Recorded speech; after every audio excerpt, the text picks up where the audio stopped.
Herkese salam, kanalımıza ve yeni videomuza hoş geldiniz. Müğənni Rəqsanə İsmailovanın konsert zamanı səhnədə paltarı kəsilib. Belə ki, paltarı ona narahatçılıq yarattığı üçün image maker'ı səhnədə onun paltarını kəsib həmin anları sizlərə təqdim edirik.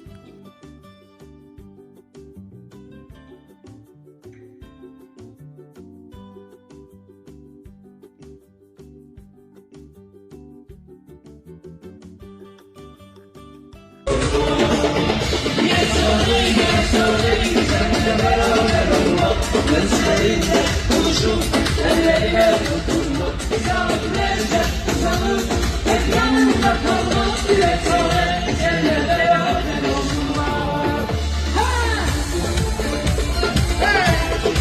Samoy, atlarsana lan bunu. Allah kömeğin olsun. Rahatlaştım. Allah rahatlaştım. Rahatlaştım. Bir sonraydı, seninle beraber olmak, gözlerinde buluşup ellerine dokunmak, saatlerce uzanıp hep yanında kalmak, bile sonra seninle beraber olmak. Bir sonraydı, seninle beraber olmak, gözlerinde buluşup ellerine dokunmak, saatlerce uzanıp hep yanında kalmak, bile sonra seninle beraber olmak. Bravo, Allah kömeğin olsun. Rəqsanə xanım. Kalbotkamdaki deyim niye ben olub, o deyil.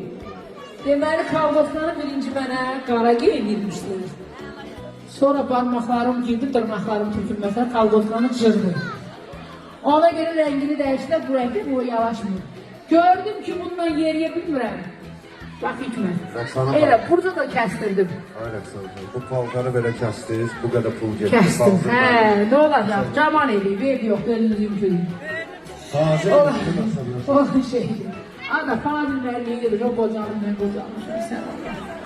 Gəlsin görəmi? Gəlsin baxın.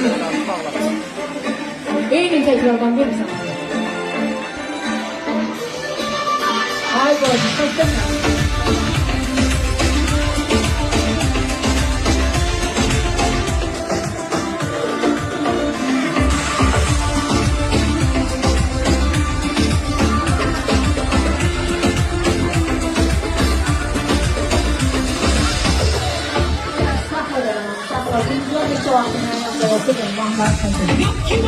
Bir de saklar.